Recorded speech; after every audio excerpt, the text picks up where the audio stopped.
সাংবাদিক বন্ধুসকল, আপোনালোকক আজি কিছু কথা অৱগত কৰাৰ কাৰণে আমি সংবাদমেলৰ আয়োজন কৰিছোঁ। মোৰ নাম শাহজান আলী আহমেদ, মথনগুৰি পৰিষদীয় সমষ্টিৰ UPPL দলৰ এগৰাকী প্ৰাৰ্থী। প্ৰথমেই সকলোকে এই বিষয়টো অনুৰোধ জনাব বিচাৰিছোঁ যে যিহেতু এতিয়া লকডাউন চলি আছে আৰু COVID-19ৰ যথেষ্টখিনি নতুন পজিটিভ কেছ ওলাইছে, গতিকে সকলোৱে প্ৰশাসনৰ নীতি নিয়মখিনি মানি চলিব লাগে আৰু বিভিন্ন অঞ্চলত আমাৰ সচেতন যিসকল লোক আছে, শিক্ষিত যুৱ সমাজ আছে, তেওঁলোকে বিশেষভাৱে যাতে লকডাউন কোনো অঞ্চলত ভংগ নহয় তাৰ কাৰণে বিশেষ দৃষ্টি ৰাখিব বুলি মই অনুৰোধ জনাইছোঁ। আজি সংবাদ মাধ্যমৰ জৰিয়তে আপোনালোকক এই কথাখিনি জনাব বিচাৰিছোঁ যে আপোনালোকে জানে যে বিগত 2003 চনৰ পৰা BTCত যি শাসন চলিছিল আৰু এই শাসনৰ সময়ত অবাধ লুণ্ঠন দুৰ্নীতি হৈছে আৰু সেই দুৰ্নীতি লুণ্ঠনৰ বিষয়ে ইতিমধ্যে বহুবাৰ আমি সংবাদ মাধ্যমত কথাখিনি জনাইছোঁ। তাৰ সমান্তৰালকৈ আমাৰ দলৰ ফালৰ পৰা ইতিমধ্যে বিভাগীয় কৰ্তৃপক্ষক এই বিষয়খিনি অৱগত কৰোৱা হৈছে।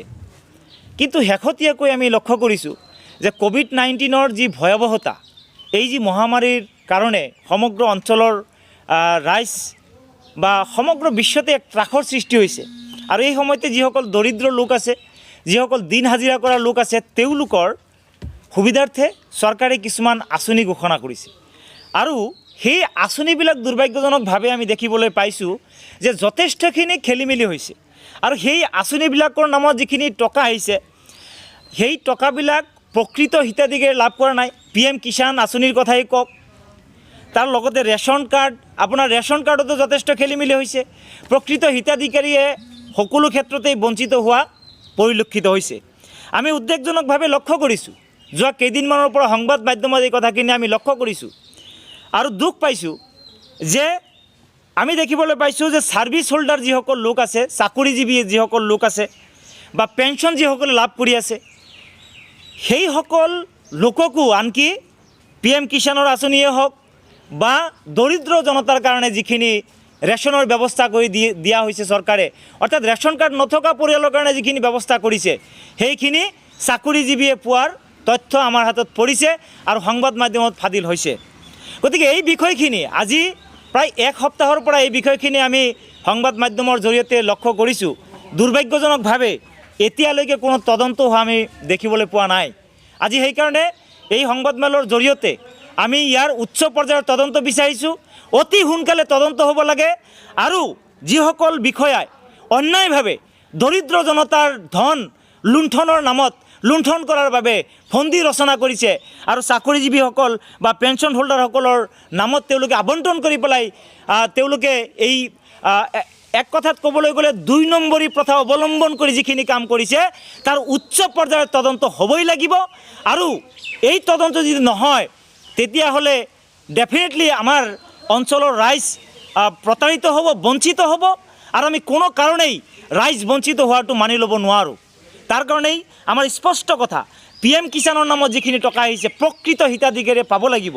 সমান্তৰালকৈ যিখিনি আমাৰ আপোনালোকে জানে যে আনকি ৰেচন কাৰ্ডত যিখিনি চাউল আহিছে, ৰেচন এটা মিজাৰ আছে, সৰ্বভাৰতীয় পৰ্যায়ৰ এটা মিজাৰ আছে যে 5 কিলোকৈ চাউল একোটাকৈ ৰেচন কাৰ্ডৰ বিপৰীতে যিমান মানুহ আছে তেওঁলোকৰ বিপৰীতে দিয়া হ'ব। কিন্তু আমি বিভিন্ন ক্ষেত্ৰত আমি দেখা পাইছোঁ 4 কেজি চাউল দিয়া হৈছে, কিছুমান ক্ষেত্ৰত 4.5 কেজি পাৰ হেড দিয়া হৈছে।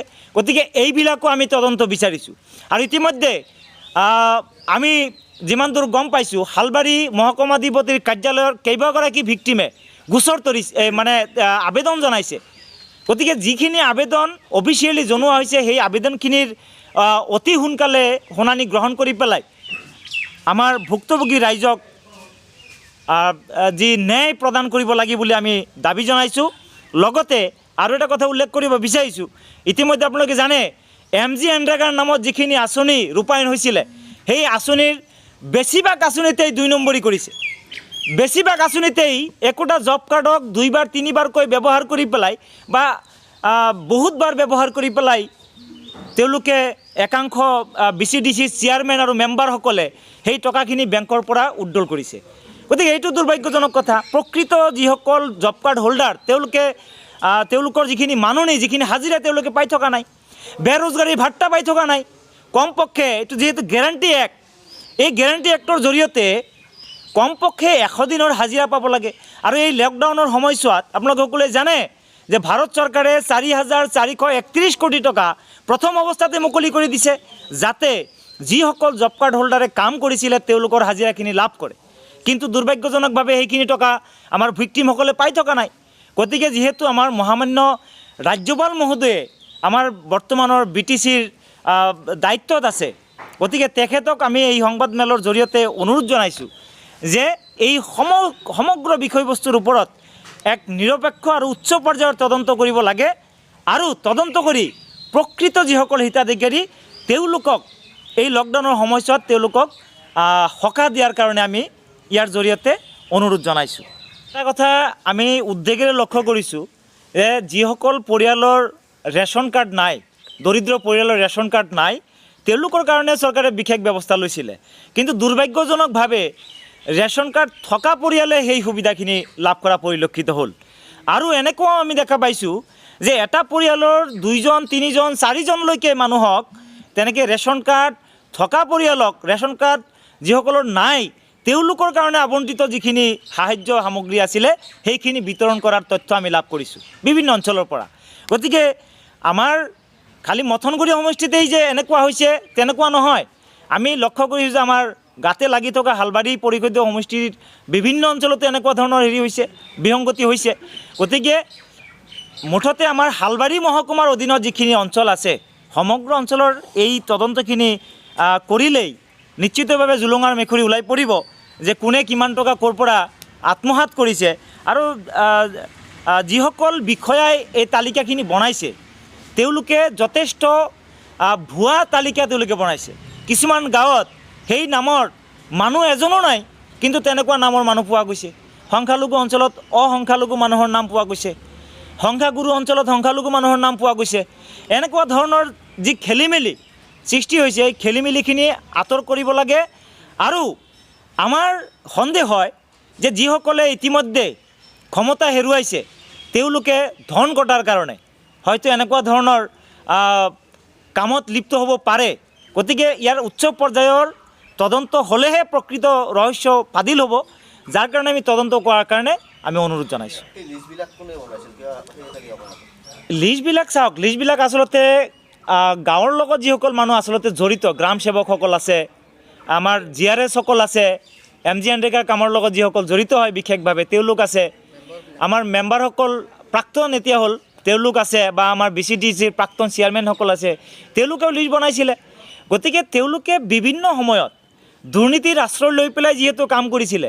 আপোনালোকে জানে PMAY নামত হাস্যকৰ কথা যে PMAY নামত তেওঁলোকে যিমান মানে টকা তেওঁলোকে লৈছিলে 2,000, 3,000, 5,000লৈকে টকা লৈছিলে, তাৰ পৰা এতিয়া কিন্তু কিছু ঠাইত 1,000, 2,000কৈ ৰিটাৰ্ণো কৰি আছে। ৰিটাৰ্ণ যিসকলে কৰিছে তেওঁলোকক আমি আদৰণি জনাইছোঁ যে তেওঁলোকে যিখিনি টকা দৰিদ্ৰ জনতাৰ তেজ শোষণ কৰি পেলাই নিজৰ পকেটত উঠাইছিলে সেইখিনি যদি এতিয়া ৰিটাৰ্ণ কৰি আছে তেতিয়াহ'লে আদৰণি জনাইছোঁ। কিন্তু এইখিনি তন্ন তন্নকৈ পুংখানুপুংখভাৱে ৰাইজৰ ধন ৰাইজে পাব লাগে, সেইটো আমি দাবী জনাইছোঁ। তেনেকুৱা ভিডিঅ' আমি ছ'চিয়েল মিডিয়াত ভাইৰেল হোৱা দেখা পাইছোঁ। আৰু এনেদৰে যিসকলে এই লকডাউনৰ সময়ছোৱাত লকডাউন ভংগ কৰি পেলাই ছ'চিয়েল ডিষ্টেঞ্চ মেইনটেইন কৰা নাই বা তেনেকুৱা ধৰণৰ যদি কোনোবাই কৰিছে, মই এইটোৱে অনুৰোধ জনাম যে ছ'চিয়েল মিডিয়াত ময়ো চাইছোঁ, ইয়াৰ অথেণ্টিচিটি কি আছে কি নাই সেইটো প্ৰশাসনৰ দায়িত্ব। যিহেতু আমাৰ BTCত নিৰ্বাচনৰ দিন বাৰ ঘোষণা হৈছিলে আৰু লকডাউনৰ কাৰণে যিহেতু স্থগিত হৈ আছে, গতিকে সমগ্ৰ বিষয়খিনি আমাৰ দায়িত্বত থকা যিসকল লোক আছে তেওঁলোকে এই সমগ্ৰ বিষয়খিনি তদন্ত কৰিব বুলি মই আশা কৰিছোঁ।